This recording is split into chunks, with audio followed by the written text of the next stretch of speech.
Hello, everybody. How are you doing today? I'm Brenda Snow, and we have another fabulous chat in the I Am Patient series. Today's guest is just absolutely spectacular. She is a bold, courageous young woman that I can't wait for you to get to know.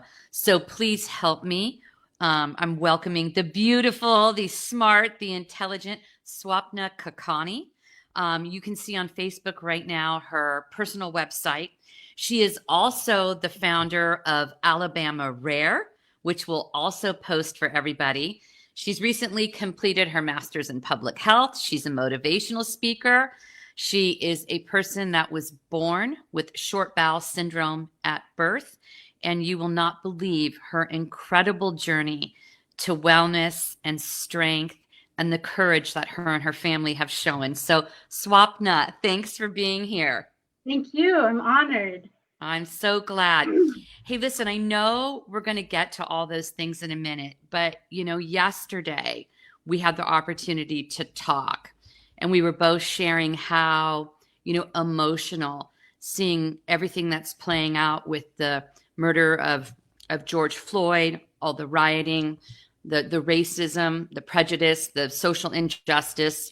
And I know you shared some thoughts with me on that. And so before we get into the other stuff, I wanted to give you this opportunity to speak up and share your perspective, especially as a person of color, with our viewers today. And it would really mean a lot to me. Thank you. I appreciate you giving me this opportunity. I think it's really important to discuss this and any time that we do have such a platform such as this. So this is personal to me, and I hope this is affecting everyone at a personal level. Even though I am a person of color and I am Indian, I'm second generation Indian American. My parents immigrated from India in the late 1970s. I am not Black.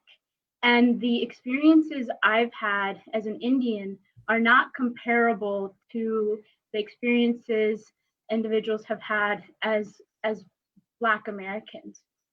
And it's really important to not group everyone in one circle, or to say we don't see color, because I think in that mindset you are diminishing what individuals who are Black Americans have experienced, and it's historical racism. And then so in this, my parents, I owe a lot to the Black community and the civil rights movement, because of the civil rights movement and the Civil Rights Act. Shortly after, the federal government passed immigration laws that allowed my parents to immigrate in 1979 to the US and make a life in Alabama.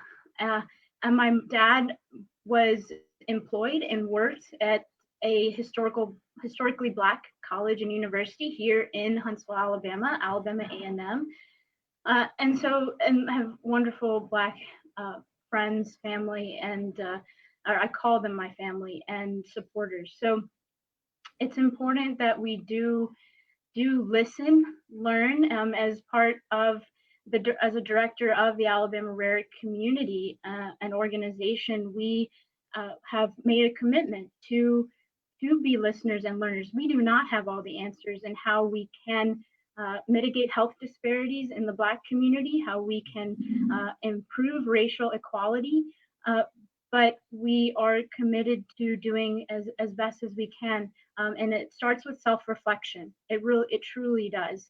And so that is, it's on my mind. It's really something that's taking over my thoughts these past few days, which I think is truly the point.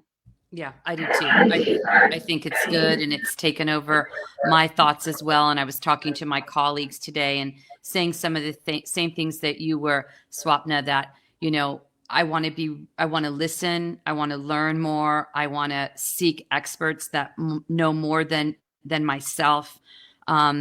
And I want to make sure that I show up and the people in my community, the way that we show up is meaningful, and that we move the dialogue forward, and that the actions we take, put an end to this, these hundreds of years, this chapter of ugliness in our society that needs to go away. It needs to be done.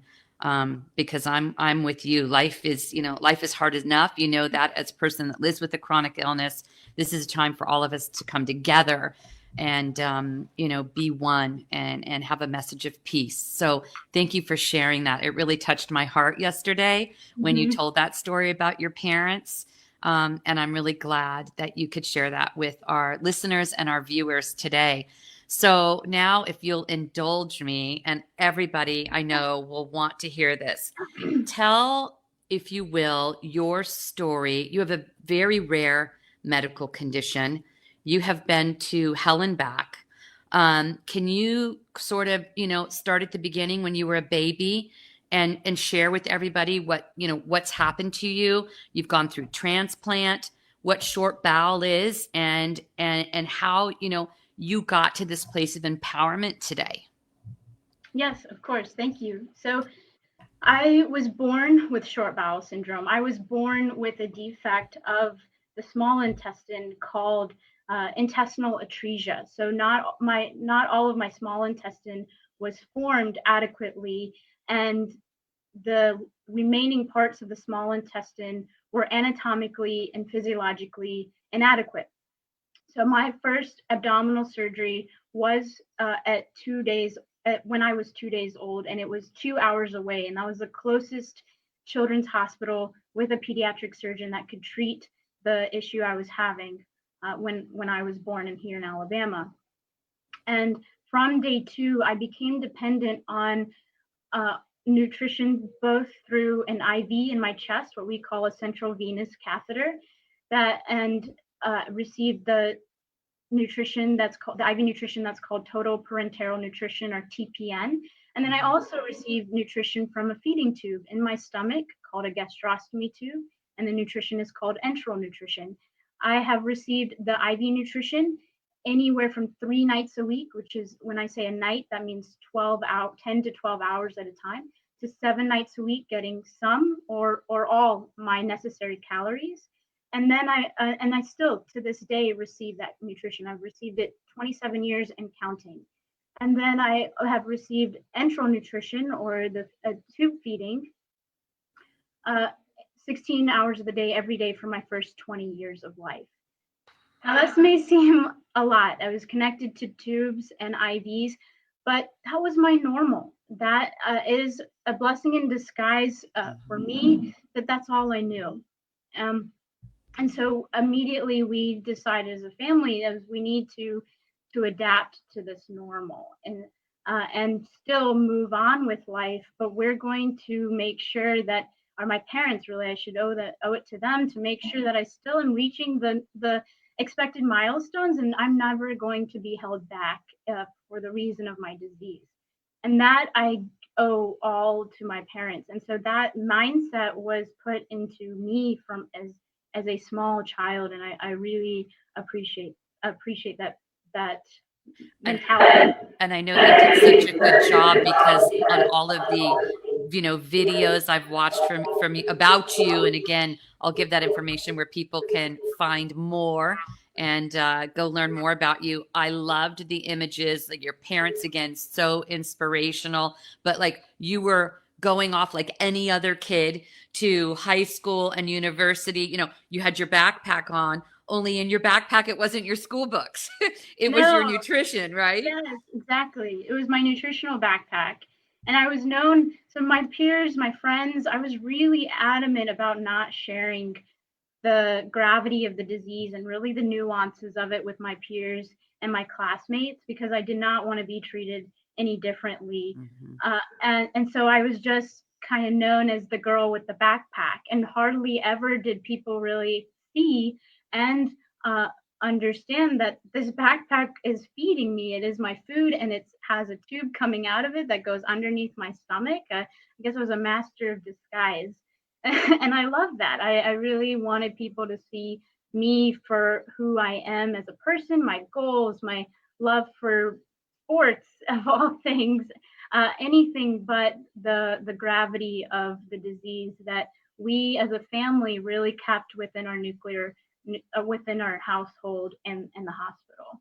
So tell me about, I mean, it's amazing you have this attitude too of positivity. I think it's why you've been so successful and achieved so much. But tell me about, some of those dark times and how you sort of found the courage to get through. Because again, you've had transplants. I think there was a setback after one of the transplants. There was years that you went without eating. So what was that like? And what's that motivation in that? I know that you use metamorphosis and a visual image of a butterfly in your storytelling. What's that metamorphosis, that cathartic thing that you could share with others? Mm-hmm. So, with many rare diseases, there is the risk of complications and the hardships that sometimes we don't expect. And I think that was the hardest part of the hardships, is that every year of my life we've had to deal with things that we didn't necessarily see coming. Even as something that we do consider part of short bowel syndrome experience, which is IV line infections or central line infections, because that is a vehicle to our nutrition. I call it my lifeline. Yeah. But it can get infected. We hope and we pray that you don't have an infection, but I've had, this is my 31st central line, the one I currently have, and I've had 25 infections and I'm only 30. So if you can imagine, that's almost an infection every year, but you never know when they come. You can wake up one day and your life, it's changed completely. And now instead of going to school, you're going to the hospital. As terrible as that, what I described could feel like, and it is scary. That whole process is still ingrained in my head of the symptoms you receive and then the necessary steps to go to the hospital. That has taught me something of value of tomorrow is not guaranteed, and to truly be present as much as you can and to show up for today. So in these as I have gone through the journey, I've had more surgical complications. I had surgical complications after more abdominal surgeries that were in hopes of improving the gut that I was born with, and in hopes of maybe not needing the IV nutrition at minimum. But instead, I had complications that left me bedridden and left me not being able to even taste food, which was what I was used to. I didn't eat much as a kid, hence why I got a lot of my calories from both of those original sources of artificial nutrition. But I didn't even have that ability anymore. I was told not to eat by mouth and to limit all intake. And then I had surgery to take out the small intestine because it was ridden with complications. And then I was not allowed to eat anything solid by mouth, and I was only allowed clear liquids, which then drained into a gravity drainage bag, which I held on my leg. And in those moments, I had to do self-talk. And I don't know if others are champions of self-talk, but I love self-talk, or you could just call it you're talking to yourself. But the more poised way is self-talk. Show me what self-talk looks like. Give me some self-talk. Oh gosh. So sometimes it's like push through, you can do it. I mean, it's as simple as that. But sometimes it was, so when I could not eat, all you want is eat it, to eat. You want what you can't have. So I would have to put visual images and then also tell myself, if you try to eat this, you're going to have XYZ complications, and kind of have the visual imagery of what the consequences are. And then let's tell myself, okay, let's figure out what can you do to satisfy yourself right now in a fun, enjoyable, non-threatening, non-physical way you're not going to harm yourself physically, to kind of distract yourself from the hunger. And that was TV, that was comedy, that was watching food shows if necessary. I was obsessed with the Food Channel, which some will say that's torture, but for some reason that gave me the satisfaction that I wanted. And I do not watch shows. People know that I don't watch movies second time, or I don't watch shows reruns, but I will watch cooking shows on repeat for sure, and That's save great. them, record them, watch them again. That was a So coping. even when you weren't a food, couldn't eat food, you were a foodie. Oh It yeah, of was course. some, yeah. I mean, even just making a grocery list for my parents to go get, because I would then cook for my family and friends. But it had to be like a lavish meal that took hours and annoyed everybody that was taking over the kitchen. That's But lovely it though. had to come out, and it thank God most of them were okay. But I was told very honestly when they were not. That's cute. And but the after the transplant, so I had a small intestine organ transplant after the small intestine was removed, and my small intestine and colon was removed due to the previous complications. And the transplant, I went in to transplant knowing the risk, knowing that death could be a possibility, and knowing that knowing that transplant is oftentimes an exchange of hardships.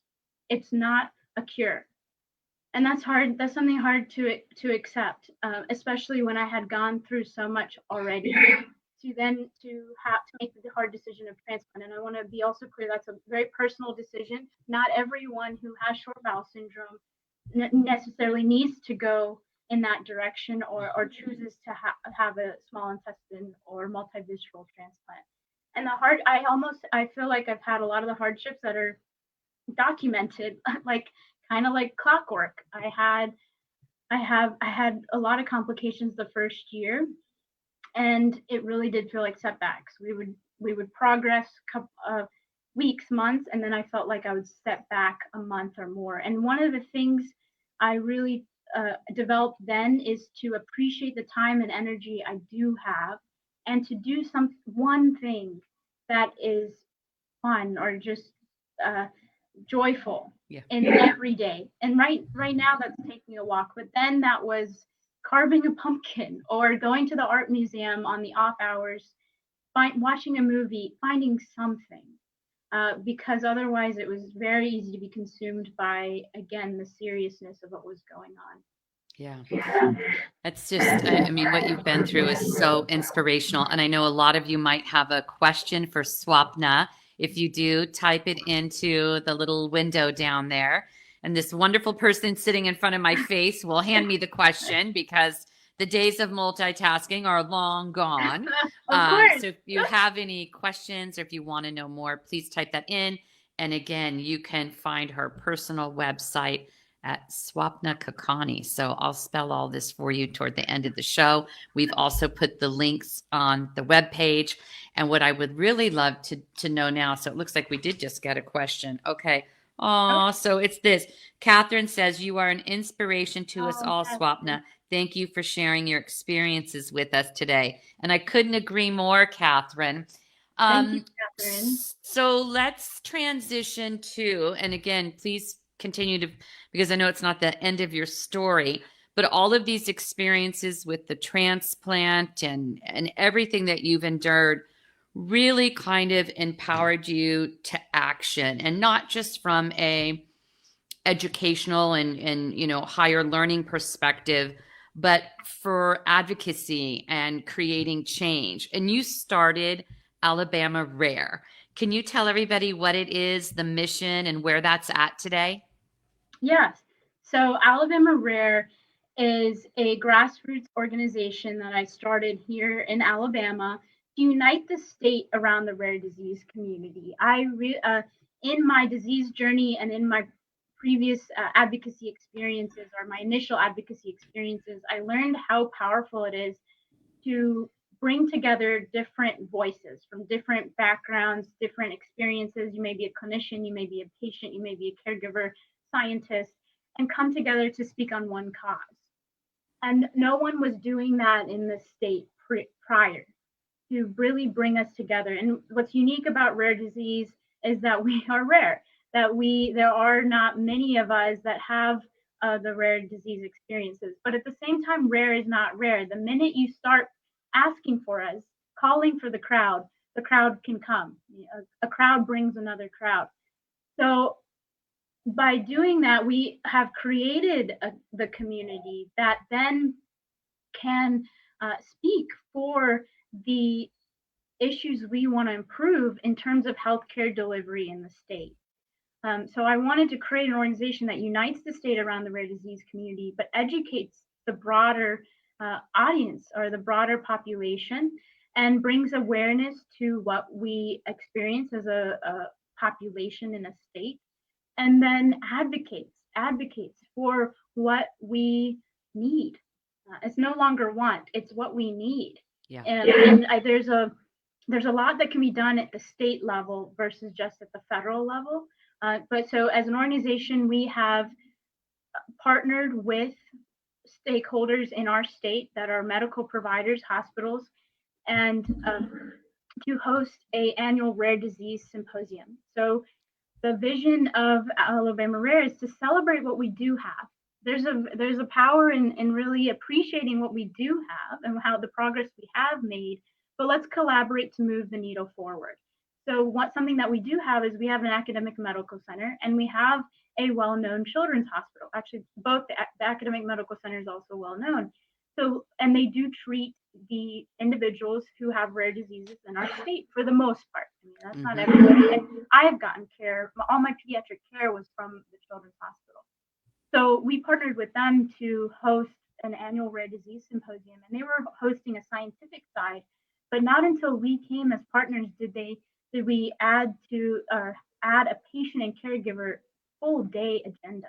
And we've provided stipends, and because I really care about inclusivity of we don't want geography to be a barrier. And so stipends to help with travel, and we brought people from all over the country. And sometimes I'm like, why did you come to Alabama? But we're welcome. And the people who have come, they are desperate for information. And I remember being that person, and we as a family remember being that family. And we still are trying to find, when we need it, that information. And then we've passed state laws, and we've passed, in 2017, we passed a law to create a rare disease advisory council, which puts stakeholders of different backgrounds, the patients, the caregivers, the researchers, the science, the physicians, and more, nurses, auxiliary staff, all at one table. Let's discuss how we can actually change rare disease delivery of care in Alabama. And then we named Rare Disease Day, which is the last day of February. It's either the 28th or 29th, depending on the year. And the Rare Disease Month, which is always February, as Rare Disease Day and Rare Disease Month in Alabama from here on out. And we did a public signing with the governor. We had stakeholders from the clinical community, research community, patients, caregivers, and I honestly did not know what posting that picture would do for the community. It said, "You're not alone. We're here to support you." And no longer is it appropriate to feel isolated. We can do better. We have to. You make me so proud. I told you this yesterday, but I remember feeling exactly like you when I got diagnosed with MS. There was like nobody. I knew nobody. My parents were overwhelmed. We were all just like, what do we do? And I just wanted, like you, I just wanted to talk to one person. I wanted to find, connect to something greater. And I said this to you yesterday, but, as my legacy, changes and I'm getting older, I feel very proud that the mantle is being handed to people like yourself. You're a true inspiration. Now, we have a great question from Josh, and I happen to know the answer to this question, but I think it's spectacular. So you did at the beginning say that you still played sports. So wait till Josh hears this. You said, it was a big part of your life. There's some limitations. So he wants to know, what can you do? And can you exercise freely? So let him know what you did and what you do. So I loved sports. I still love sports. I think I will love sports forever. I am that girl. So as a kid, I played tennis on the tennis team in school, and I remember going to the first practice and then then coming home and telling my dad, "Oh, I'm now on the tennis team," and never asking for permission. With the backpack, right? With the backpack. Yeah, I love it. It's the backpack, um, and so that was really important in my high school journey. I really loved basketball. I would play basketball on our driveway. We had a hoop, and I would play with the neighborhood boys. That was a big part of me growing up and just pastime. But I kind of personally made that decision of that is too too much of a physical support for me to play, given the fact that I have a feeding tube and a central line. I could injure myself just playing on the driveway by myself. That's the kind of coordination I have. And now it's a lot, unfortunately, it's a little more complicated. So after the transplant, one of the complications I had was avascular necrosis. And so I have it in my hips and my shoulders.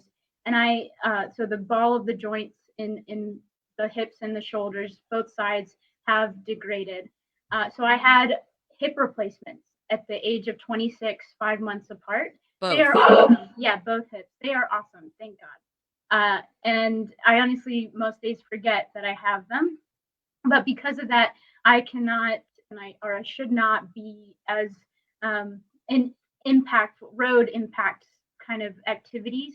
So I've turned to riding bikes, and it feels really good on the hips after the hip replacement. So I ride bikes, and then I really wish I could swing a tennis racket, but because until I have shoulder replacements, that is not going to be something I will be doing anytime soon, and I'll have to be very careful even after, because then I will have hips and shoulders. But you know what's amazing is that you did it once and you accomplished something that's really, amazing. And if you can do it after your shoulders are replaced, great. If not, that's what virtual reality is for. So you play your heart out like that. Nancy wants us to tell you thanks for showing up and standing out. Your work in advocacy is needed and very impressive, and your story is amazing. I completely agree. I know we have another question coming in, but let's talk about this now. What are some of your plans? And she's so popular, and we're bumping up on time, but we'll have you back if you'll have us back. So what are some of your hopes and plans for the future, Swapna? Always thinking ahead. I am one that is always wanting to move forward. I think that's also how I've been able to cope and do what I have in speaking and in advocacy. And so similarly, I'm thinking about how can we really elevate the advocacy or the platform we've created, and bring on more people that have same desires of speaking up and really having their voice at the table. So working on sustainable models.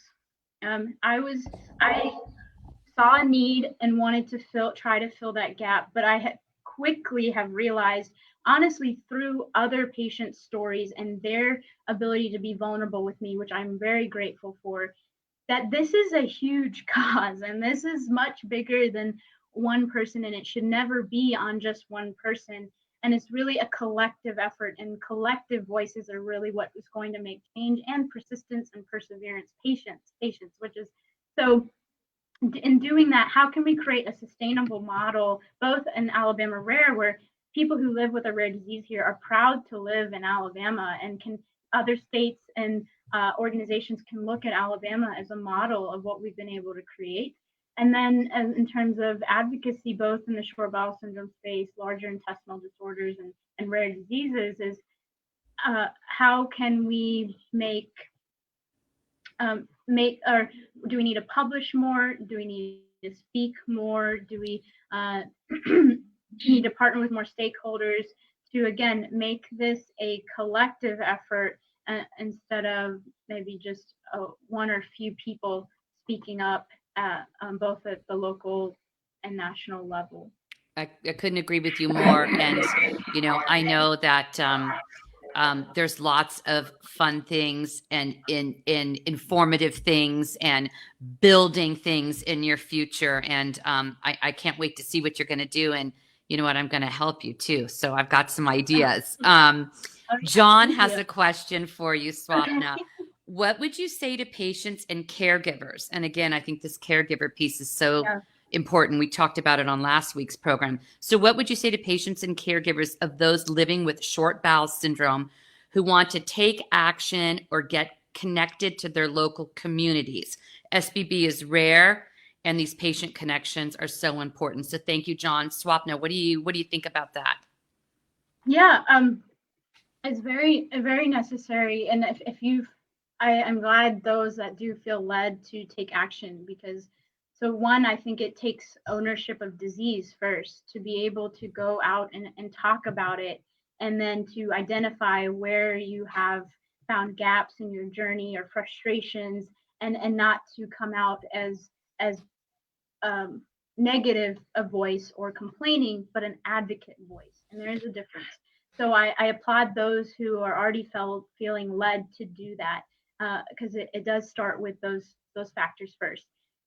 Uh, there are organizations at the national level who, like the National Organization for Rare Disorders, like the Nord, Everyone yep. Foundation, and who, and then in disease organizations as well, um, that are well connected into legislative advocacy, community building, things like that. And I think those are that for me, that's how I started. I didn't realize how vast the rare disease advocacy and membership really world is. And it really helped to realize that I'm really not the only one, and you should not feel like you're the only one. So both caregivers and patients, to those are great resources. And then to not feel afraid that the advocacy starts in the home, starts in the clinic with the doctor, and with the clinician, auxiliary staff, whoever it may be.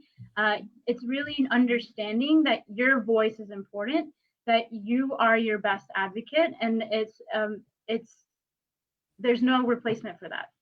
There truly isn't. Like, your experience is really valuable, and once you start, you'll see that people will want to hear your experiences, because they want to improve. It takes time to make that connection. It's true. And I found out in my journey, I think sometimes you forget that, you are the most important person in that if you don't speak up for yourself, who will? I mean, the caregivers and the people in your circle are sort of, they don't want to step on toes. Maybe sometimes they don't know how to navigate it. It might be early in your patient journey. And so, like, if you don't take owning that role of being your own best advocate seriously, I can tell you I've witnessed it with my own personal health. I've talked to hundreds of thousands of patients in my 20-year career. And, that's when suboptimal care, lack of resources, not having the things that, all patients, deserve, continuity of care being one of them, starts to erode. And so I think that that's such an important message. And, I think that's what we try to do on this program. And, I've dedicated my life to it. So all of the people out there in my family watching, this, speak up for yourself and your health. And, it's not selfish because you do that. It's because you want to be present and have the life you deserve, and have the people around you get to be with you in the best possible way. So Celia has a question for you, and I think it's a great one. I love it. So now that you're able to eat more, what's your favorite food? Thank you, Celia. I know Celia very well. Thank you, Celia. Um, she knows or that I love popcorn, and that's a funny story. So, What's the and funny story? I love bananas and popcorn. So popcorn I could not eat as a kid. It was because of the short bowel Yeah. syndrome. I would always get nauseated, and I feel very have very much an upset stomach, upset intestines, probably. And so my parents really were strict and said, you can only have a bathroom cup size of popcorn when you go to the movies with your friends, which is more more of a struggle. I was going to use another word, but more of a struggle because popcorn, once you start, you don't want to stop. That butter and salt. Well, I started eating popcorn just out of nowhere after the transplant. We went to the movies. Again, one of those, let's do one thing that's fun. While my dad and I were living with each other, living together after transplant, and I tolerated it, and I have not turned back ever. And you became a fiend, a popcorn fiend. All right. Yes, So I'm going to make a personal donation to Alabama Rare and send you a big giant thing of popcorn. Okay. Oh, I gotta hide that. Like we're on a. Well, listen, I mean, you, like I said, I knew today was going to be just really fantastic with you, you know, giving and sharing us, you know, your time and your perspective. I mean, I think you've been my, you know, longest, most popular guest, which is not a surprise. And that's not a thing to the rest of my fabulous, awesome guests. I think we were doing a lot of those when we were all like, you know, locked in a COVID cocoon and all so stressed. So I think everybody feels a little lighter today, as hopefully we're getting to come out of our 3-month cocoons. But I really, you know, I wish you tremendous good health, continued good health. Tell your mom and dad, you know, that they've raised, I'll cry, just a spectacular human being. And we should all use you as an example to look up to and aspire to. And, you know, I know if you need anything from me personally, I'm just a click away. And I hope to have you back. You know, I think there's so much more that you could share and that we could learn from you. So thanks. Let me tell everybody again, I have to put on my old lady glasses. Hold tight. So again, you spell Swapna's name, Swapna Kakani, swapnakakani.com. And again, you can Google Alabama Rare, and we're throwing up right now. You can look at her TED Talk link if we haven't already put it up. So it's up there already. She gave a wonderful TED Talk 3 years back that you can listen to. So lots of love to you, my darling. Mwah. Thank you. You too. Yeah. Thank you so much. Thank you. And to all of you out there, stay positive, be well, live your best lives, and know if you want to have a voice on this program, if you think there's a topic that you want to tackle, send it in. I am your humble servant. And until next time, everybody, this is Brenda. Love you. Stay safe. Good night. Bye-bye. Bye.